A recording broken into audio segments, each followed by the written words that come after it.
What's up, all of you lovely people out there? I hope you guys are having a great day. I just wanted to welcome you back to Matthew's Guyanese Cooking, and I hope you guys are ready for another quick, simple, and delicious meal. So in today's video, I'm going to be sharing my recipe for this quinoa side dish that is going to be the best accompaniment during this holiday season.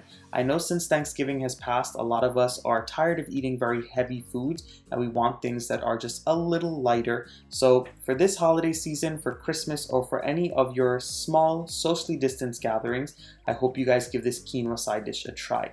I think I'm going to go ahead and call it Festive quinoa just because of how colorful it is. As you guys can see, I have the red and green going on from those bell peppers, and I have the white going on from the quinoa. So if you guys are ready for this dish, let's get into it.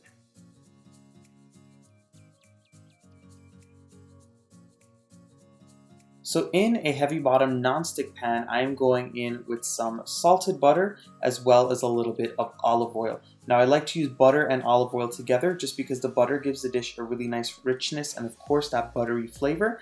While the oil has a higher smoking point, it will stop the butter from burning and it will also allow the veggies to fry really well. Once the butter and oil have melted together and heated up, you are going to go in with some finely chopped garlic. As usual, if you guys are wondering, all of the ingredients and the measurements will be listed in the description box below the video. All you have to click is on the drop down menu, and once it drops down, you'll see all of the ingredients and measurements to put this dish together. All I'm going to do now is saute this garlic in the butter and the oil for just about 30 seconds to a minute until it starts to get a little golden brown. Now I'm being very honest with all of you, a lot of people will always tell you to not put the garlic in the pan first, especially when you're sauteing it with other vegetables and aromatics. The reason they say this is because they say that garlic burns very fast, and while garlic burns very fast, I always like to start the pan on a medium to medium low heat, saute my garlic so this way that oil gets the most optimal flavor out of the garlic, and then go in with my other ingredients. That's just my preference, but if you are worried about burning your garlic, you can add the garlic in after you add the other ingredients.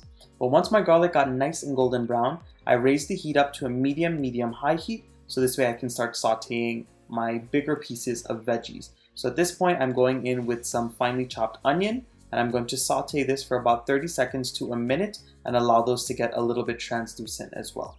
After about a minute, you're going to see that those onions get a little bit of a golden brown color and they also get translucent. So at this point, I am going in with some chopped bell peppers. I'm using red and green bell peppers today. You can feel free to use whatever colored bell peppers that you want.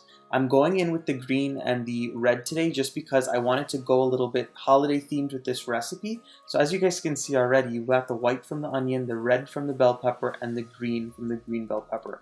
I'm just going to saute these for about a minute until the peppers soften up just slightly, and then we can add in some more ingredients. You're going to see after about 2 to 3 minutes that those peppers get a beautiful golden brown color all around them, and they've cooked down just slightly without being too mushy. Now at this point, I'm going in with some washed black beans. These black beans were canned black beans. I just made sure to rinse them off to get any of that slimy liquid off of them. Now, if you didn't want to use black beans, you can use any other type of canned bean that you want. You could go in there with some garbanzo beans or chickpeas or chana, like us Guyanese people like to call it. You can also do red beans or cannellini beans, whatever floats your boat. And once you add in the beans, you're just going to allow them to saute for about 2 to 3 minutes. All you're really doing here is allowing the beans to heat up and heat through, being that they don't really need to cook a lot. They're already cooked through. So at this point, once the beans are cooked, you are going to go in with your cooked or steamed quinoa. Now this is a great recipe to make if you have a lot of veggies and seasonings sitting in your fridge, and if you have steamed quinoa or stale quinoa sitting in your fridge. Now this is quinoa that I made fresh just because I knew that I wanted to make this dish, but this would be perfect if I had the stale quinoa in the fridge as well. So I'm just going in with my quinoa and I'm going to stir it up really well and allow all of those ingredients to get combined. Just a quick note, if any of you guys were wondering how I cooked the quinoa, all I did was I followed the package directions. So go ahead and follow the directions on your package depending on the brand of quinoa that you bought. But once you add in the quinoa and you stir it up with all of those veggies and the aromatics, you're going to go in with a packet of sazon. I'm using sazon today just because I like the color and the flavor that it's going to give the dish. And once you go in with that, you're going to go on with some chopped scallions. And a quick tip for all of you guys, put those scallions in the freezer after you chop and wash them, so this way you can have easy access to chopped scallions whenever you're making recipes. And I'm also going to go in there with some chopped cilantro. I chopped half of my cilantro and I'm putting it in now, and I saved the other half for later to sprinkle on the top. And once you add in the cilantro, we're going to go in with some more seasonings and some more flavor. I'm going in with some freshly ground black pepper, and I'm also going to go in with some garlic powder.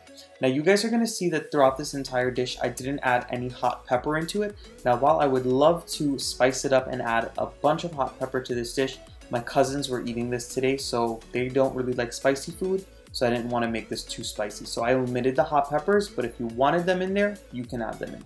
Once you've mixed up the scallions, the cilantro, as well as the black pepper and the garlic powder and the sazon, you are going to go in with just a little pinch of salt. Now what I did was I tasted it after I added in the sazon just to make sure that I needed a little bit, and just because I added in a whole bunch of veggies and other things, I needed just a little bit of salt just to balance everything. But if it is up to your own taste and preferences and you don't want to add more salt, you don't have to. And at this point, your festive quinoa or your quinoa and beans or quinoa and veggies, whatever you want to call it, it is done. I just gave it a quick taste and it is absolutely delicious. All of the veggies still have a nice little crunch. There's a lot of textures going on, a lot of flavors going on. And honestly, this was a win, and I hope you guys give it a try for this holiday season or anytime really. This would be great served with any type of meat that is grilled or baked or made in any type of fashion really. If you're a vegetarian, you can keep this dish vegetarian by serving it alongside a medley of roast veggies. Honestly, however you want to serve this, you can do so. And if I was hungry enough and I just wanted to have this for a quick lunch by itself, I would totally do that because it is very filling and very hearty. But if you guys enjoyed this recipe today, please don't forget to give it a nice big thumbs up. Subscribe to my channel if you are not subscribed yet. Make sure you guys come on over and join the Matthews Guy and His Cooking family so we can keep on cooking together. And make sure you click that little bell notification icon next to the red subscribe button so this way you never miss out on any of my newest recipes.